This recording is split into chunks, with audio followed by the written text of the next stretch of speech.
So I just completed my very first through hike across Colorado on the Colorado Trail. 486 miles, 90,000 feet of vertical gain, and 40 days of pure bliss, pain, tears, joy, all the things wrapped into one. And today I'm going to be sharing with you everything that I packed for this journey. This is what it's like to every single time putting this pack on after a resupply. And a 3-liter water carry. 3.5.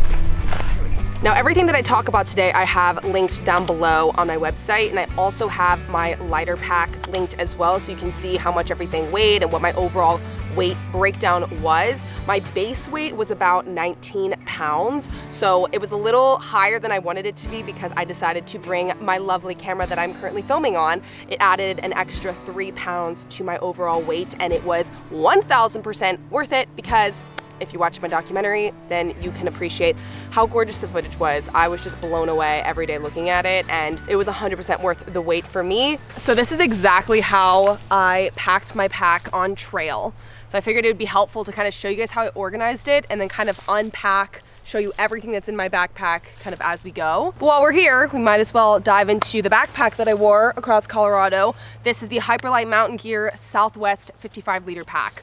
I love this thing so much. It weighs less than 2 pounds, which is incredible. It's like 30 ounces, and it kind of rolls up almost like a dry bag, so it's 100% waterproof. I never had any issues on trail with any of my gear getting wet inside of my pack. On the sides here, you'll have these pockets on both sides that perfectly fit a smart water bottle. I always had 2 in each pocket, which was really nice. And then in the back is this mesh pocket that you can store a ton of stuff that you'll need kind of throughout the day. So here on this waist strap, there are 2 zippered pockets. These are also waterproof as well, and it's on both sides. So this is where I would always store like my phone, chapstick, headphones, bars, things like that. And so I never had to carry a fanny pack or anything because I could just store everything in these little pouches, which was really nice. So since this is an ultralight backpack, you don't want to overload it with weight. This one specifically, the 55-liter in size small, can accommodate up to about 40 pounds of gear. I was usually sitting around 30 to 33 at the most with all my food and water, and the only person that ever had issues with their pack being uncomfortable was Jackson, and that was because he did have, I think it was like 40 pounds or maybe a little more. This is Big Bertha. Big Bertha's pretty large. So he did start to get some chafing on his hips, but that shouldn't happen if you stay under 40 pounds. So before we get into unpacking my backpack and showing you everything that's inside, I wanted to note 3 really important things that you need to be looking for when you're buying your gear for a through hike. The first one being weight. Now, you are obviously going to be carrying everything that you need to survive in the wild on your back. So every single piece of gear that you put in your backpack needs to be intentional, and you need to be aware of how much everything weighs because it will easily start getting higher and higher and heavier and heavier. And the heavier your pack is, the harder it is to cover long distances, the more pain you're going to have in your entire body. And my feet are gonna fall off my legs. It's gonna happen. So especially when it comes to your big 3, which are your backpack, your tent, and your sleeping bag, you wanna be really, really conscious of how much these things are weighing. Number 2 is durability.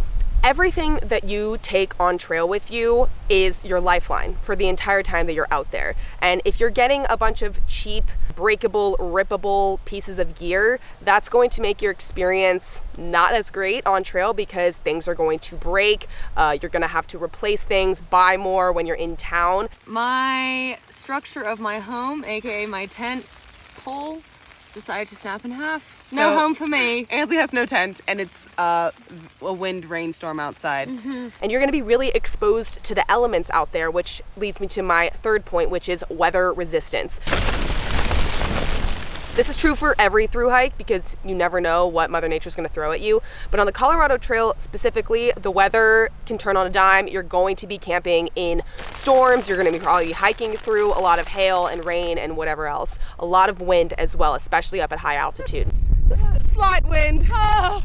And I gotta say, for it being my first thru hike, I was pretty pleased with my gear choices. I really didn't have any issues on trail with gear breaking or things not working or getting rained in my tent or anything like that. There are a few things that I will touch on in this video that I won't bring on my next thru hike, or maybe I will be bringing or switching out. Okay, so let's start with the outside of my pack here. I have my foam sit pad. I pretty much just used this to sit down anywhere and everywhere on trail. I used it on the outside of my tent as sort of like a place to stand with no shoes on. Overall, it's just really nice to have something like this to sit on or lay on throughout the day and the night when you're eating dinner and stuff like that. All 4 of us had this and it was amazing. And the next thing that I kept on the outside of my pack were my camp shoes.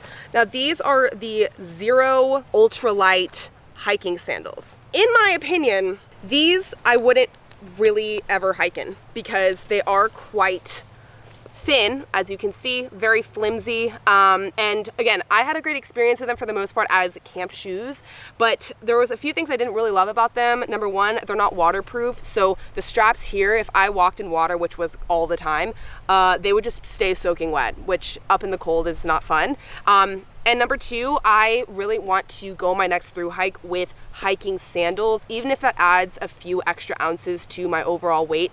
It's worth it because my blisters were the bane of my existence for the first couple weeks, really the whole time. My entire, both pinky toes are blisters. The whole toe is a blister. She's already accepted that her pinky toenails are falling off. And I would have loved to have a pair of camp or hiking sandals that I could walk in and give my blisters a break and get out of my hiking shoes. And you definitely want to have something like this, unless you're like a real ultralight person. You want to have something like this, you know, on you to wear around camp, because wearing your hiking shoes all day, you just want to get them off the second you get to camp. At least I did.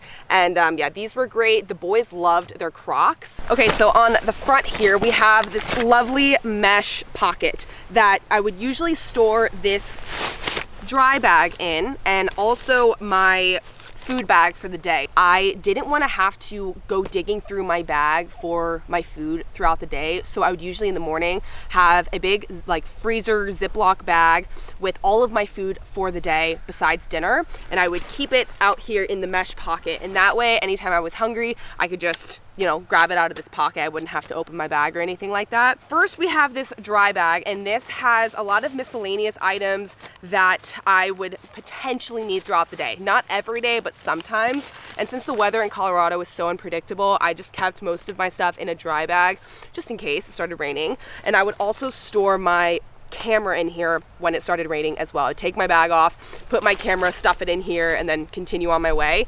But we'll just go through here. These are just like a lot of miscellaneous things that I need throughout the day. The first being a bug net. So I maybe used this like 5 times on trail, but it was so great to have when I needed it, because sometimes there would just be swarms of mosquitoes at camp or at a water source, and yeah, it's not fun at all. So I would just throw this over my head and it made things a little bit easier. I cannot explain the swarming. I also kept some emergency iodine tablets in this bag as well for places like the cow flats where the water sources were very disgusting, and I would filter with my Sawyer squeeze and then add some iodine for good measure. I didn't camp here. I did not camp in shit. This is not my tent. I'm hitching into town. Some people like Molly and eventually Carson and Jackson, they ended up using iodine as like their main way of filtering their water, just because it is a lot easier. You do have to wait 30 minutes for it to set in before you can drink your water, but by the end of the trail, all of us were like so over filtering our water constantly. You feel like you're constantly filtering your water, so I do understand why they switched to this. But yeah, it was just really good to have this as like a backup, just in case. Also, if you like lose your water filter or it stops working or something, you have that as a backup. So I would definitely recommend bringing that just in case. Now I'm gonna dive into clothes a little bit later in the video because my main clothing bag is in my pack. But I did keep my rain gear for the most part on the outside of my pack. So here we have my rain pants and my rain jacket. I'll dive into these in more depth during the clothing section. I also always kept some gauze and Leukotape on the outside of my pack for throughout the day. But yeah, Leukotape is absolutely essential.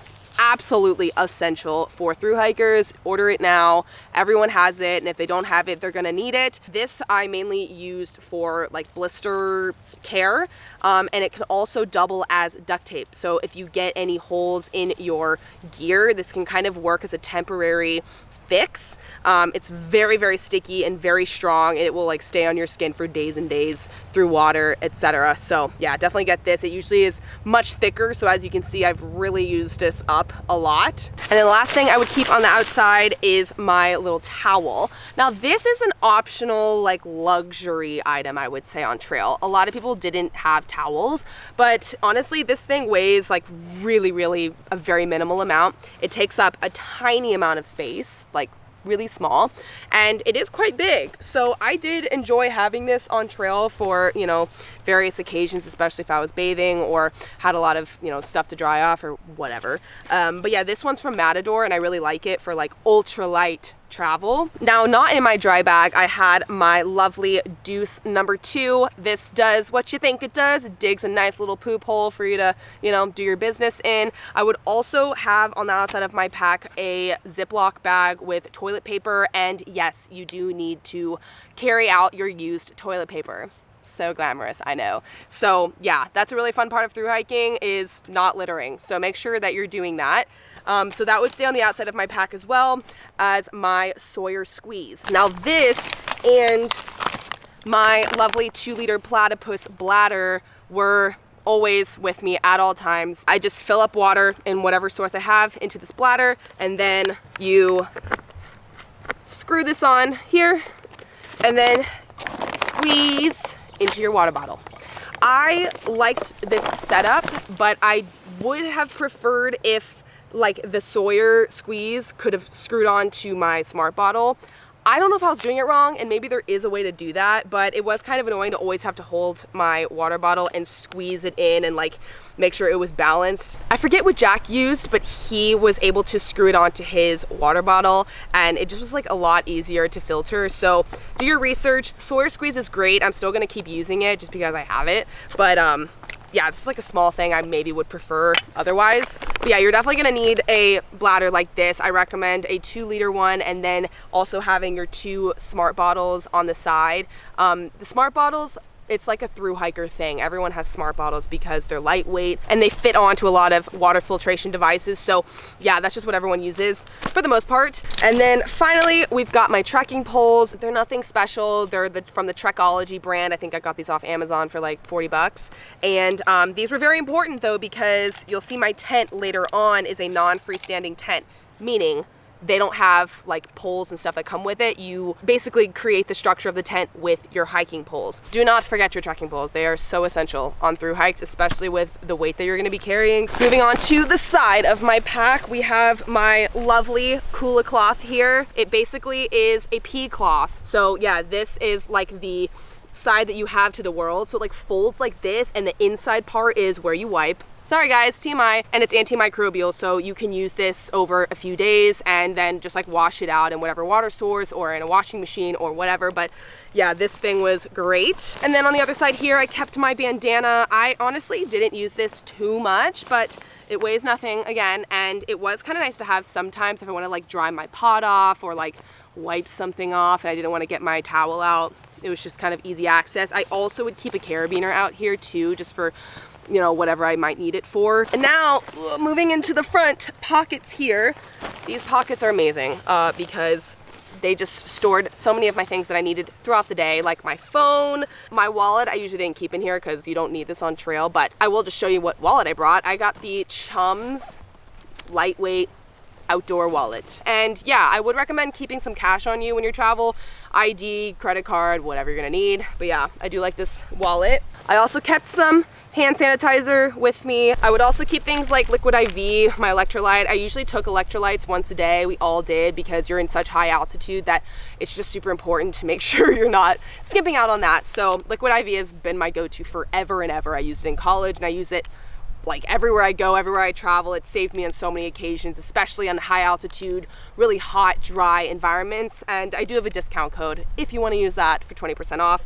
But yeah, I really like these, energy ones. They're new and they're sugar-free and they have like natural caffeine in it. I also kept a pair of corded headphones with me in my front pocket as well. I chose to go with these over AirPods because I didn't want to have to charge my AirPods on trail. And also, if an AirPod falls out and falls down the cliff, then you're kind of screwed. So I definitely recommend having the corded headphones. I also kept some emergency Advil in my front pockets as well if I was really, really feeling in pain. But I did have a rule with myself on trail where I only could take Advil if I was in the second half of my day.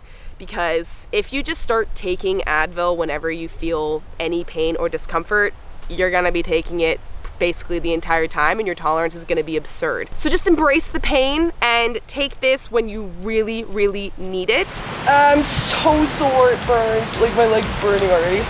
Woo!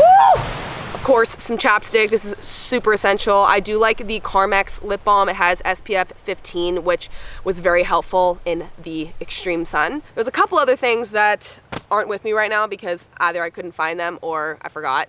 But I always kept my face sunscreen as well on the outside of my pack because I would just use that obviously on my face and then on my hands because your hands get so much sun exposure on trail. And I did bring body sunscreen with me as well in the beginning, and I ended up shipping it home because it was just taking up space and weight, and I was never using it because we'll get into this in the clothing section, but I was always wearing a sun shirt with a hood the whole time during the day, and that was sort of my sun protection. And you just, I don't know, I just didn't want to deal with putting sunscreen on. They have to wash it off, and it's just like kind of gross. So I just stuck to face sunscreen for my face, neck, ears, and hands. And that's what we did. I have withered grandma hands. I know, we all do. I also always kept a pocket knife in my pocket. I can't find her right now. She gets lost so easily. I had her like an hour ago and I can't find it anymore, so whatever. But it is just a simple Swiss Army knife. I made sure to get the one with the little mini scissors. Those were always really helpful for cutting gauze for first aid. Now initially I was gonna pack an emergency whistle in case like I fell off a cliff and needed to alert people, but another great thing about this freaking backpack is it has one built in to the clip. So this orange one here, you just can blow it. And yeah, built-in emergency whistle. So if you fall and you're wearing your backpack, it's literally right in front of your mouth, which is amazing. Okay, it's time to finally unpack this backpack. We've got these little clips here, so you just undo it on both sides and then roll it up. And there's a little Velcro up top here that secures it even further. And then yeah, up top here, let's start with the small items that I keep up top. First one being my little pot bag. Not that pot, the cooking kind of pot. So this is a little drawstring bag that I got from Hyperlite. It is a 3-liter bag. So first we've got some propane, essential. Then we've got my Castile soap. This was a soap I literally used for everything. I cleaned my pot with it, I cleaned my body with it, my hands, feet, even my hair sometimes. Dude, I'm so gross,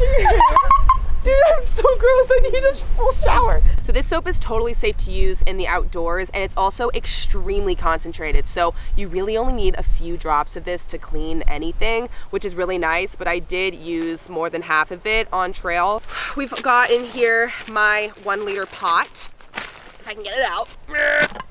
So this guy is what I used on trail to cook all of my meals. She is very toasted because I did put her in the fire quite often. I did get the 1-liter size, which to be honest, it's a little bigger than what I really need, but also Carson and Molly had smaller pots and a lot of the times their stuff was like barely fitting into their pot. So I'm fine having this. Like maybe I'll go smaller if I'm ever really trying to go ultra light and less space, but I'm good with this for now. This is my Sea to Summit camp cup. I think it's 8 ounces. I think it's 8 ounces, maybe 12. I wouldn't say this is the most practical thing that I brought, but I loved it. There are other options you can get that are collapsible that save space, but again, it fit perfectly into my pot, so I didn't really have any issues. And then in the cup itself, I would store my little Vector stove. So this is my guy that I would screw on to the propane and then put the pot on. A lighter, of course, and then a little mini sponge, which again, not totally necessary, but took up like no space or weight, and I used it quite often, so this was nice. But you can also just use like rocks in a riverbed to clean your pot out. Okay, next up we've got my toiletry bag, and this thing is just the cutest. Looks like a little mini purse, but it's actually a flat pack toiletry bag that I got from Matador. Matador is one of my favorite travel brands. I have so much stuff from them. Inside here I kept my little mini wet brush with some hair ties on it, some deodorant, although on trail I had the kind that was like this size. It was like a little baby kind. This is actually another thing from Matador that I have. It is a refillable toothpaste container, which is kind of extra. You can just buy like the travel size in the store when you're resupplying, but I don't know. I love this thing. You can just like squeeze from a big bottle into this, and it lasts you for, it says 2 weeks, but it lasted me for longer than that. Now this is the toothbrush that I brought, or the same kind, and it folds out like this, which, right, seems great. I'm probably gonna go with a different kind of toothbrush next time, because once you start using it, the bristles start to go like out, and then when you fold it in, they like splay out on the side, and it's not great. So next time I'm probably just gonna bring a regular toothbrush, or even like be a hardo and cut my toothbrush in half. Now this is what I kept my face moisturizer in. I did bring a little face moisturizer because Colorado is extremely dry, especially in those high altitudes. So this is another flat pack toiletry thing from Matador that I would just put my face moisturizer into, and it lasted me throughout the entire trip because I used it very, very sparingly. It was like kind of a treat. Speaking of treats, I was also sent this lovely, luxurious item by my mother. She's a queen. And yeah, this is body butter. This is a definite luxury item that I wouldn't have packed on my own, but when she sent it to me, I was like, okay, this is coming with me. And we would pass this around our tents at night because all of our skin was just like scaly as you can possibly imagine. We were so dry. I really need it. My legs are cracking. Oh, here's my face sunscreen. Whoa, I found it in my toiletry bag. But yeah, this is what I would keep on the outside of my pack. And it's pretty much done, but it lasted me throughout the whole trail. This is a 50 plus SPF. I also brought this little container. I think it's like a battery holder, but I use it as a pill container. And I did bring some multivitamins on trail because let's just say your nutrition, it's not gonna be on point on trail, okay? Your priority is calories, and that does not always mean health. I also bought some of this anti-chafe cream in Breckenridge when I was having all of my blister problems. I honestly didn't end up using this very much. I probably will just use baby powder on my feet next time to reduce the moisture. But if you're someone that chafes a lot, having some kind of anti-chafe salve will probably do you well. Extra hair ties. Oh, and I did also bring some Tums, like the little kind in the paper like tubes. Okay, this next part's for my ladies, so if you don't want to hear this, you can fast forward. But periods on trail, let's briefly talk about them. I brought these little mini tampons that don't have an applicator. It's just, you just kind of shove it up. And I will say, number one, I actually did not get my period on trail because my body was in a very high state of stress apparently, and I was just, I don't know, sometimes that happens to me if I'm really doing a lot of physical activity and I'm kind of in a state of stress, I just won't get my period. But I will say the best way to deal with periods on trail is to have a Diva cup, which I've never used. I'm kind of scared of them, but I have heard great things from other hikers, so I just need to get over myself and try it at some point, and that's really what most like experienced through hiking women will use on trail. But yeah, this is just what I brought with me. Now the last thing in my toiletry bag, I actually usually kept this on the outside of my pack, so I don't know why it's in here, but this is my first aid kit. Now the package itself are the I don't know, blister medic kind of, what are they called? Why am I forgetting the name? I'll put the name up here of the blister things that everyone knows about. To be honest, they were fine. They worked all right for me, but I always had to put Leukotape on top or else they would just immediately come off in my sock.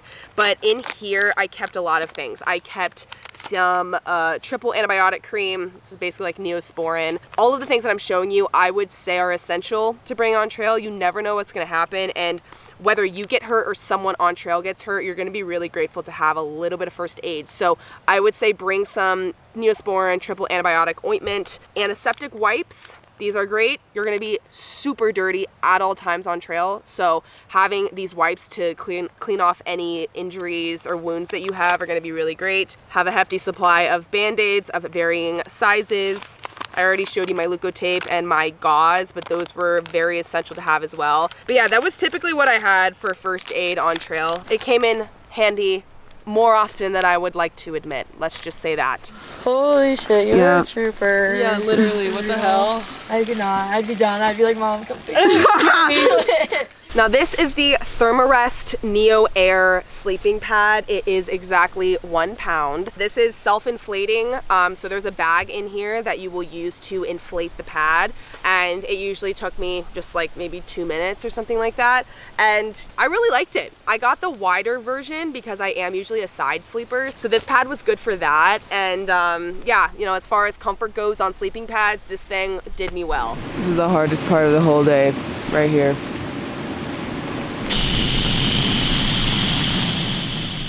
Okay, next up we have my holy grail, Z-Pack's duplex tent. This was literally like my dream ultralight tent to get, and so I was so grateful to be able to work with Z-Packs to bring this on trail and test it out. This is technically a 2-person tent, but for me it was just like an absolute palace. It does sleep 2 people very comfortably. Ansley and I have slept in this with Mojo together multiple times. Now when this thing came in the mail, I was fully convinced that it was not my tent. I'm like, there's no way that this box is containing a tent right now. It is way too light. Yeah, this thing is just under 18 ounces, so barely over a pound. The quality that you get with this tent for how much it weighs is actually insane. And I had actually never used a non-freestanding tent before this trip. I really hadn't used a lot of tents before this trip, so I made sure to go on some trips and set it up in my backyard just to make sure I knew what I was doing. But yeah, you have to use your trekking poles to hold this up. So it doesn't come with any sort of poles or anything like that. It also doesn't come with stakes, like tent stakes. So I just ordered some ultralight tent stakes on Amazon. I actually can't find them right now or else I would be showing you them. Oh my gosh, I found the tent stakes, guys. I found the tent stakes. This is them. This is what they look like. They're kind of bent because I would smash them into the ground. To be honest, I was shocked with how well this thing performed in the backcountry in the craziest weather that I've ever camped in. I've heard such good things about this tent from so many people. As long as you know how to set it up, you're not gonna have issues with like wind or anything like that. The material itself is very, very thin and so crazy durable and waterproof. It's made from this like Dyneema fabric that's just like the coolest thing ever. And it's slightly transparent, so you can actually see like the shapes of the trees outside of your tent, which is really cool. And if you're someone that's really prioritizing having a lower base weight, this tent is really second to none. Just scraping off the hay with my poop shovel. Just, you know, typical mornings on trail. Next up, we've got my sleep system. Now, I keep this guy in a 10-liter Hyperlight dry bag because this is literally the last thing in the world that you want getting wet on trail. Okay, imagine you opening up your pack and your sleeping bag is soaking wet. I would die. I would literally die. So I made sure to have this in a dry bag at all times. Even though the backpack itself is waterproof, I was just having double precautions here. So first up, we've got my pillow. Okay, this guy is so soft. That's like all I would do.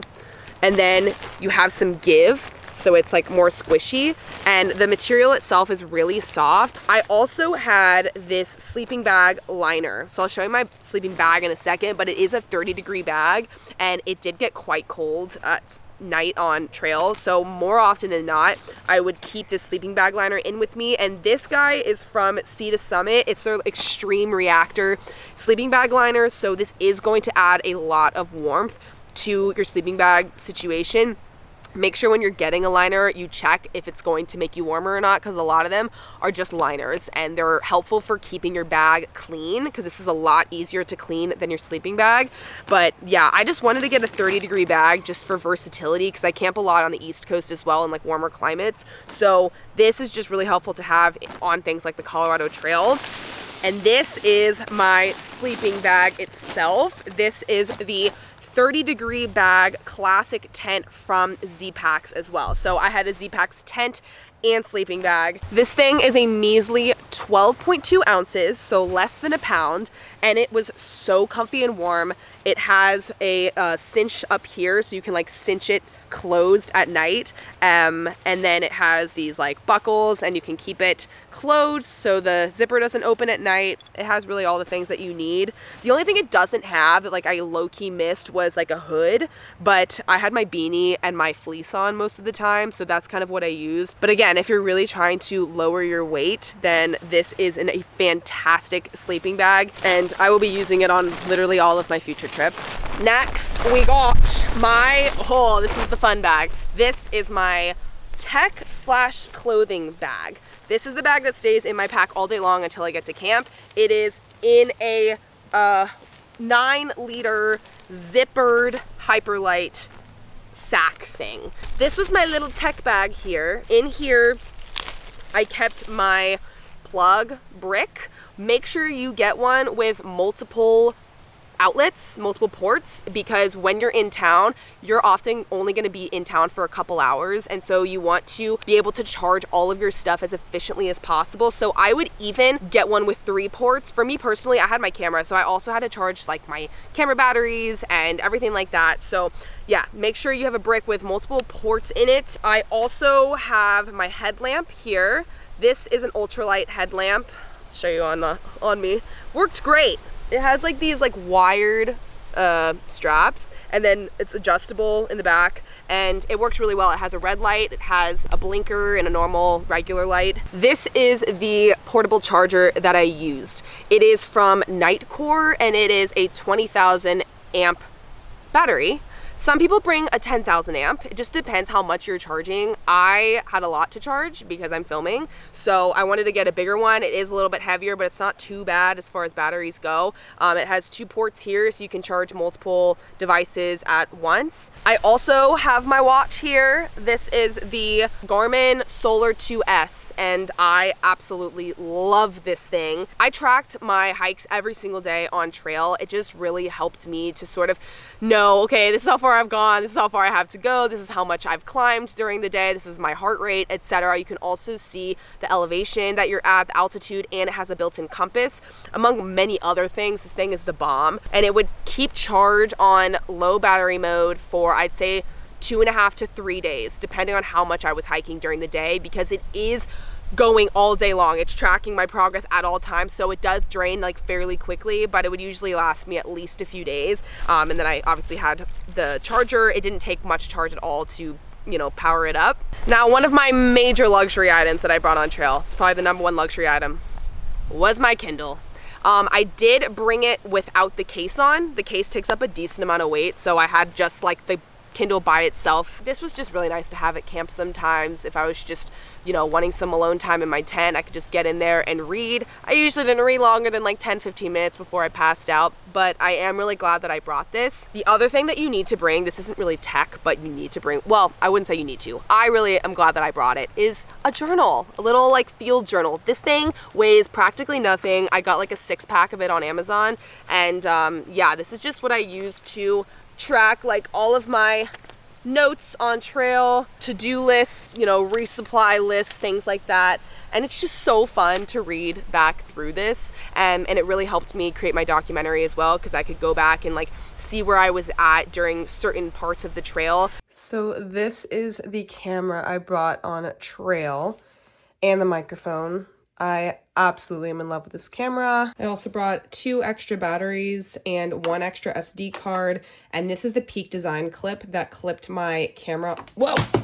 That I clipped my camera onto my backpack with. This thing is absolutely amazing. Okay, let's dive into clothes. This is like a big section that I want to dedicate some time to. Let me preface this by saying, the clothes that you're going to be wearing on trail, especially like your daily uniform, don't wear things that you don't want to like destroy. Basically, everything that I wore in my daily uniform is now destroyed. It's now in my pile of yard work outfits because I can't wear these in public anymore. This is my shirt that I wore on trail. Can you see the stains? Can you see the sweat stains and whatever the heck is on the front? I don't really know what happened to her. This is a clean shirt. This is freshly out of the wash, Anything in there that's nice and stained. But yeah, this is literally just a fishing shirt that I've had forever. It's from the brand Sims. It has a hood, this is essential, and it has the UPF, so it's gonna protect you from the sun. It also, does it have, yeah, it has thumb holes as well, which I really like. But this is what most thru hikers wear on trail instead of sunscreen. I absolutely loved having this, especially on really hot, sunny days. I would have my hood up and put my hat on, and it really helped keep the sun out. I constantly feel like I'm in the shade with this outfit, and it's awesome. The other part of my daily uniform were my shorts. These are not hiking shorts. These are just some fun board shorts that I got from Notice the Reckless. It's a great brand. And these are the butt. This is the butt now. Covered in sap. Sap literally is impossible to get out. So if you have any tips, let me know, because I'm actually kind of sad about these shorts. But yeah, shorts were our go-to on trail during the day. Even in the mornings when it was cold, unless it was freezing cold, I would always wear my shorts, and then you just quickly warm up. And yeah, I don't know, I just prefer wearing shorts with a long sleeve sun shirt as sort of my daily uniform. Underneath my shirt, I wore this merino wool cami. So merino wool is a fantastic material to use on thru hikes because they are really good with sweat. Like I don't even know like how it works, but for some reason they're really odor resistant, and they just do really well over long periods of time without getting washed. So merino wool like undergarments, so camis and underwear, I got all merino wool, but just really anything that is sweat resistant, quick dry, you know, for all of your clothes you want that, especially your shirt, your shorts, everything like that. You're gonna be getting wet, and you're also gonna be washing your clothes in rivers periodically, and you don't want clothes that's going to hold on to moisture, because you're just gonna wake up to a soaking wet shirt that you have to put on in the morning. Not fun. It's summer. What are we doing? Why are my socks frozen? Oh wait, my shirt for today? Also frozen. The brand that I used for my merino wool stuff was Ridge Merino. That's where I got my tank top from and my underwear from. So I had one pair of boy shorts that I bought, which I ended up buying a second pair after the trail because these are amazing. Like I love them so much, and you can just like walk around in your underwear and no one bats an eye because it just kind of looks like shorts. So love these, but I also just had two regular pairs of underwear as well. They're more expensive for sure, so it is an investment, but for me personally it was worth it. Now another very important part of my daily uniform was this hat from Outdoor Research. I really wanted something that was very breathable and aerated and quick dry, and this thing really is amazing. And then the other thing I had on me at all times were my sunglasses with this strap. This is essential. So I got these sunglasses on trail because I lost my other ones. That will be happening. You're gonna lose stuff. So I think I bought this in Buena Vista at a random like gear store. But yeah, just anything that's polarized and ideally that kind of go around the side a little bit for the peripheral sun is really nice. For shoes, oh, this is so important, guys. These are the shoes that I wore on trail basically the whole time. They are the Topo Vista Trail Runners, and they're in size 8.5. No, size 9. I think these are a size 9, which is crazy for me because I'm usually a size 8, and I ended up getting a full size up, and I made sure with these shoes I needed a wide toe box and something that was really breathable. I had a crazy journey with my blisters on trail. If you watch the documentary, then you would know all about it. My left pinky toe looks like a corpse. It's not even, I'm not even kidding. You got a good shovel step on, you're not gonna lie. But I did start off on trail with hiking boots. So I've always hiked in hiking boots. I love my Solomon hiking boots. They've always been my favorite, but for thru hikes, I personally would not recommend boots because they're, number one, really heavy. Number two, they're usually not as breathable and good with water. These, if I walk through water with them, they would dry eventually. Those, my old boots, they would dry in like 4 days. So trail runners are really what most thru hikers are going to recommend to you. I didn't think I would be switching to them so soon, but I switched to these on day 3 of the trail because my old shoes just were bad and the toe box was really narrow. Don't make that mistake because I'm paying for it heavily. So yeah, these are fantastic. I really liked them. They probably are more cushioned than some people might want. So again, your shoes are super, super personal preference. Carson, for example, he wore 0 drop shoes the whole time. My feet are unscathed, guys. 500 miles unscathed. These are 5mm drop shoes. So, you know, it just really depends on you and your preferences. The gaiters that I used were these super cute Foxy Girl, I think the brand is Foxy Girl, or Dirty Girl gaiters. Shout out to David, Trail Angel from Bailey. He just gifted me these because he was just the nicest person in the world. Also drove me to REI to get some new shoes. Shout out David, love you. But these gaiters are adorable. I got like 5 million compliments on trail from them. And yeah, they just are, if you don't know gaiters, they will basically clip onto the front of your shoe if you're wearing trail runners and then go over your ankle, so it helps to keep the dirt and rocks and stuff out of your shoes. And then for socks, this was another thing I learned the hard way. I mean, I've always been using Darn Tough socks. In my opinion, there's like no other brand I will ever use. But yeah, I had 3 pairs of Darn Tough socks in here. I would say like 2 pairs is the minimum I would go, but 3 pairs was just really nice to have because your socks are gonna get so disgusting. The number one thing that helped, well, not the number one of the things that helped me a lot with my blisters was to get Injinji toe sock liners, okay? These are like prized commodities on trail, and a lot of people absolutely swear by them, including me. So I would wear these underneath my Darn Tough socks, and it just helps with the blisters because instead of your skin rubbing against the cloth, it's also going to be cloth against cloth, so it just kind of helps with that. And it helps with like individual toe blisters, so your toes aren't rubbing against each other. Okay, so for my pants that I brought on trail, first we have my long underwear. This is merino wool as well. I got this off Amazon. This was really nice to have at camp, even when it wasn't super cold. Just to have like a clean pair of pants to put on at night was just amazing. But this was also really helpful when it was really cold at night, or if we were doing like a sunrise mission, to have some long underwear on. It was very nice for warmth. In terms of the pants that I brought, I kind of ruined these as well, but these I just got off Amazon. They are the Bayleaf brand. They're honestly great. They have so many pockets that I utilized very heavily. They're super quick dry and lightweight and very comfortable, so I actually highly recommend them. I did end up getting a hole in the butt by the end, but like I said before, don't bring things on trail that you don't want to ruin because it's probably gonna happen. Clean clothes, clean clothes, clean clothes, yes! And then the last pair of pants that I brought on trail were these rain pants. These are amazing, but I will say they're a little heavier than I would go in the future. I just didn't feel like buying a new pair of like ultralight rain pants, but eventually I do want to. These, I did debate bringing them, and I'm so glad that I brought them, not just for the rain, but for windbreaking and just general warmth. I can't feel my friggin' hands, man. And then for my rain jacket, this thing was hilarious. Everyone made fun of me for it, but like I was trying to save on weight, and my current rain jackets are all either too bulky or too heavy. So I ordered this extremely cheap Frog Tog rain jacket, and you know what?